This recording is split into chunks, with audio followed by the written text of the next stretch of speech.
आधुनिक ओडिया कवितार भाव पक्ष और कला पक्ष आम समस्ते जानती जे कविता हूँ गोटे सर्जनात्मक कला। कविता जहा कहे बा कवितार प्राणशक्ति भाव जहा तार शब्द पुंज भितर निहित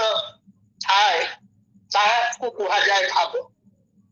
भाव कवितार आत्मपक्ष बा भाव पक्ष जीवन जगत समय एभली अनेक कथा को नहीं कवि मनर क्रिया प्रतिक्रियार एक अमूर्त अनुभव होछि भाव को परिदृश्यमान करिवार जावतीय माध्यम हेउछि रूप पक्ष। रूप पक्षटी कला पक्ष हेबाई कविर अहोभाग्य बा कविर गौरव। कवितार अंतरूप और दृश्यमान रूप ए दुई पक्ष को आमे भाव पक्ष बा रूप पक्ष भाव जानती बा जानिले। कवि जहाँ सब भावे भाव रूप दुई श्रेणी गोटे कविता रूप जन्म हेबा आगु कविर अंतर्निहित भाव राज्य लहरी परी उद्वेलित होउछाए सेतेबेले ताहा कवितार रूप नहीं नथाए। अनेक भावना कवितार रूप नेवा पाई उपयुक्त पोशाक पांति नाही जेणु ताहा चिरकाल अप्रकाश्य रही जाए। कवि जेतिकी प्रकाश करि पारे सेतिकी भितरे प्रेम मृत्यु जीवन संघर्ष स्वप्न वास्तवता स्मृति अश्रु ज्वलन संघर्ष और शांति भली परस्पर अनुकूल और विरोध जीवनानुभूति कवितार भाव पक्षर पुंजी। भाव पक्ष जहाँ को नहीं रूप पाए स्वरूप धारण करे ताहा रूप पक्ष। भाव सबु काल समान मात्र भाव को रूप देवा गला बेले कवितार कलात्मक रूप पक्ष बदली बदली जाए। सारांकर भाव जगन्नाथ भाव उपेन्द्र अभिमन्यु भाव राधानाथ बा गंगाधर भाव मानसी सचिदानंद गुरुप्रसाद रमाकांत प्रतिभा बा अपर्णा भाव भीतर मात्र बदली जाए रूप पक्ष बा सर्जनात्मक कला पक्ष। रूप पक्ष गोटे गाउली मनीषर दांड गाउणा हे पारे अलंकार चित्र धर्मिका संग्राफिक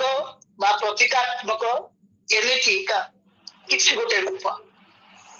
तेणु एक कथा सत्य जे कवितार इतिहास बदली बदली जाउथिबा रूप पक्षर इतिहास। भाव कविनिष्ठ रूप पक्ष कवि द्वारा सुनिर्वाचित शब्द भावचित पदन्यास छंद अंतर्छंद वक्तव्य धर्मिता आदि को नहीं संरचित होता है। भावचित रूप पक्ष सुंदरता विस्मय रमणीयता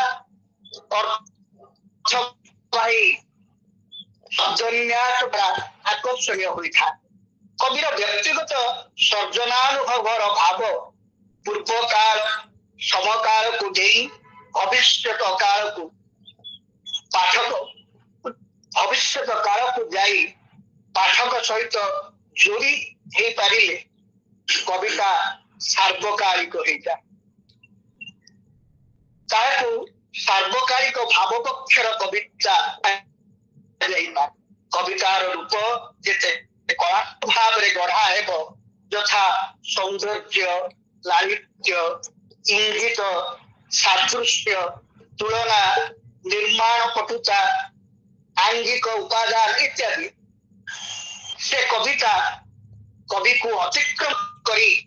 विश्वास सहित जोड़ी जाए जोड़ी जी सफल चलुथिबो कवि सेतिकी पाठकर निकटतर हेउथिबो एवं सेई कवि माननकु बा सेई निर्दिष्ट कवि को आमे पाठकर कवि बोली कहि परिबा सबु कवि पाठकर कवि हबार गौरव जीवन दशारे पांति नाही तेणु जो कवि माने पाठक सहित जोड़ी ही पारंती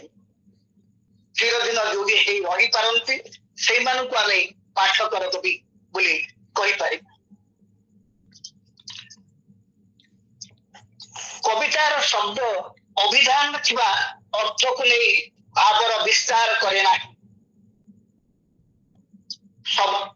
शब्द भितरे थिबा गोपन रमणीय तथा कलाकार परि नृत्यशील अर्थ लाभ करी कविर भावना को अर्थ चेतना माध्यम नचाए खेलाए विस्मय और पुलक जगाए सत्यर आविष्कार करे मीनिंग विदिन इन मीनिंग बा अभिधान बाहर एक नुआ अर्थ बोली कहि पारि सेठिपाई कुहा जाए भाषा जेतेबेले तार उच्चारण ठारू अधिक मधुर सुखे तार निजर रूप ठारू अधिक सुंदर दिशे एवं निजस्व अर्थ ठारू आउ किछि नुआ अर्थ चेतना प्रकाश करे सेतेबेले ताहा कविता पालटी जाए एठी कहि दबाटा उचित हेबो जे पुराणर चित्र चरित्र मध्य कवितारे नवा अर्थरे बा नवार्थरे विघटित हुअन्ति दृश्यमान वास्तव घटना माध्यम घटनार पश्चात रहस्यार्थ को पाठक पाखरे रसाल ढंग पहुंचाई दे पारंती उदाहरण स्वरूप आमे कवि रमाकांत रथंकर जन्मराति कविताटी को निया जाऊ सिराधा प्रसंग कहिले दीर्घतर हम गोटे क्षुद्र कविता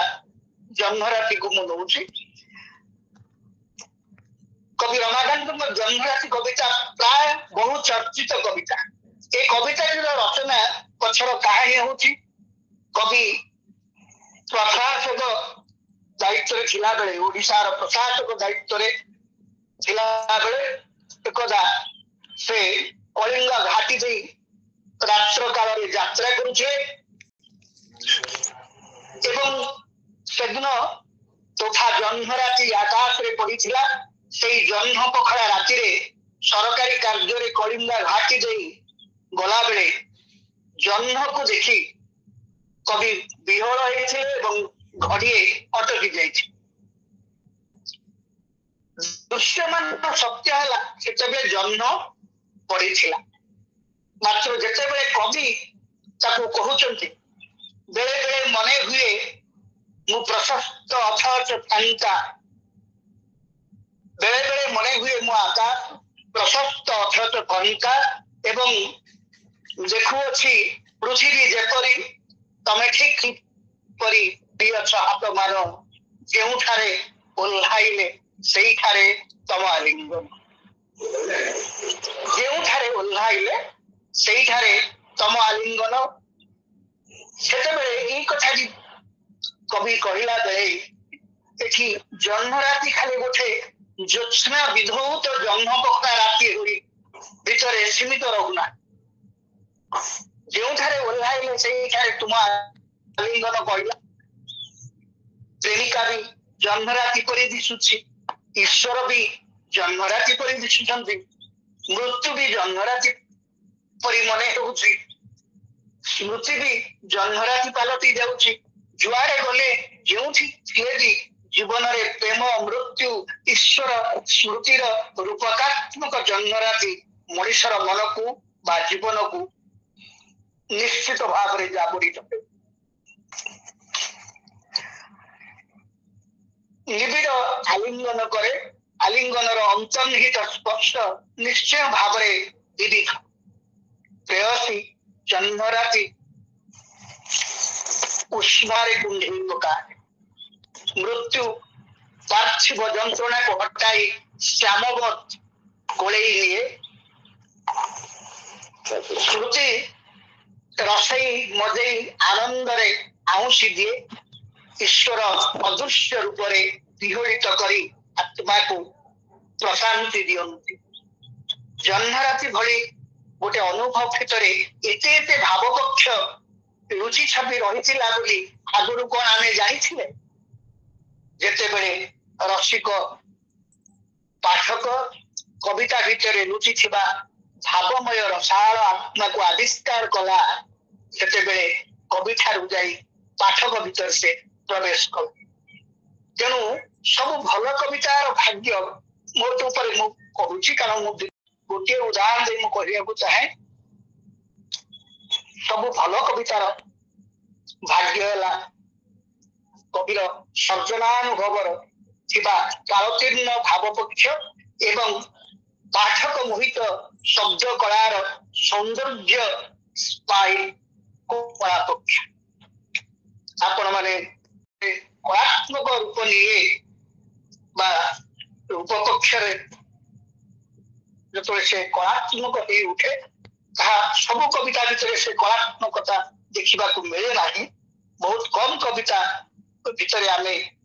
कला पक्ष को आविष्कार करिपरिबा आउ जो कविता मान भितर कला पक्ष भी दुर्बल भाव में प्रकाशित होता है प्रकाश पाई थाए कविता उत्तीर्ण हो पारि न था तेणु भाव पक्ष भी जदिव कवितार मूल पुंजी कला पक्ष कविता को सौंदर्य मंडित करता है नूतन दीप्ति और चेतना रे कवितार आत्मा को उज्जवल करता है समस्त को मते सुनी